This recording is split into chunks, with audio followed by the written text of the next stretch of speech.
Hi, this is Matt from Godzilla.org, and today I just want to do the final write-up and discussion of the HTC Diamond. Check Godzilla.org for, I've got a couple different video kind of reviews of the interface of TouchFlow 3D and the device, and of course an unboxing.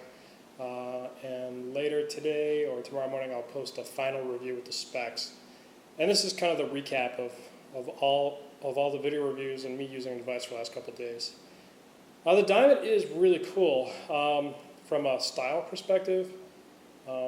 It's probably the fastest Windows Mobile 6.1 device from a CPU megahertz side, 528 hertz from that perspective, but it runs really dog slow.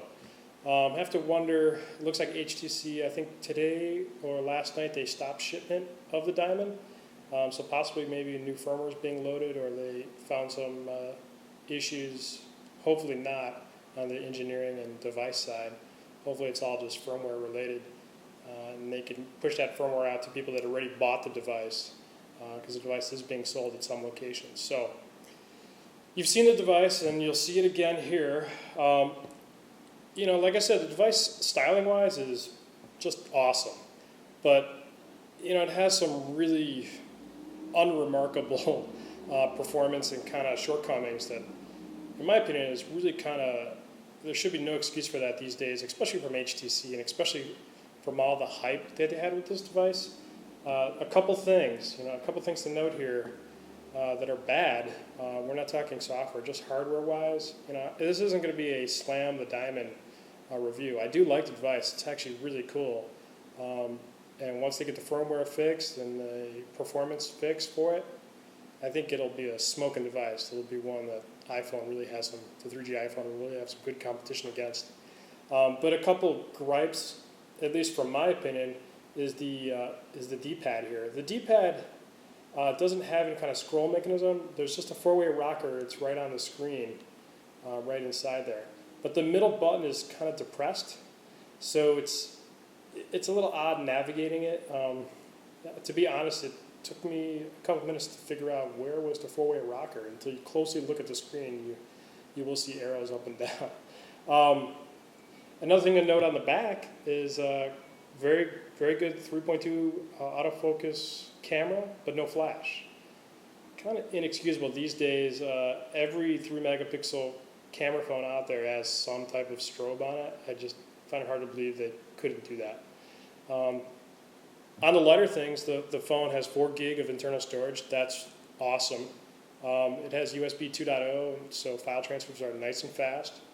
3G right now on the 900 and 2100 band. But the phone does list 850 and 1900 UMTS, but I was not able to get AT&T 3G signal here in the US.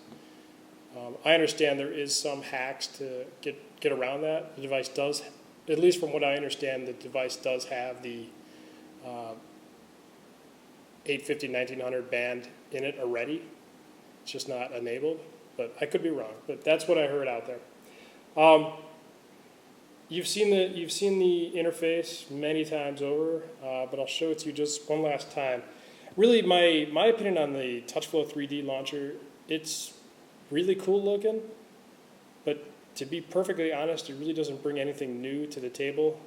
It's just another launcher that still takes a long time to get to some of your apps. You know, I really don't believe it's any faster than any other home screen launcher. It's just, this is probably the prettiest one out there. HTC really has to work with Microsoft to really kind of develop a better UI. Or we just had to wait for Windows Mobile 7. It's too bad because there was a lot of hype, for me at least, for this device, and I really enjoyed reviewing it, but at the same time I'm really kind of disappointed in the performance of it. It doesn't seem to be stopping people from purchasing it because it is a really great device. You just have to kind of understand its quirks right now, and it's a Rev A device. It's very first of its kind, so HTC is usually pretty good at fixing what problems that are out there. And hopefully they provide a lot of support for this guy, because this really is a winner for HTC if they can get the performance fixed.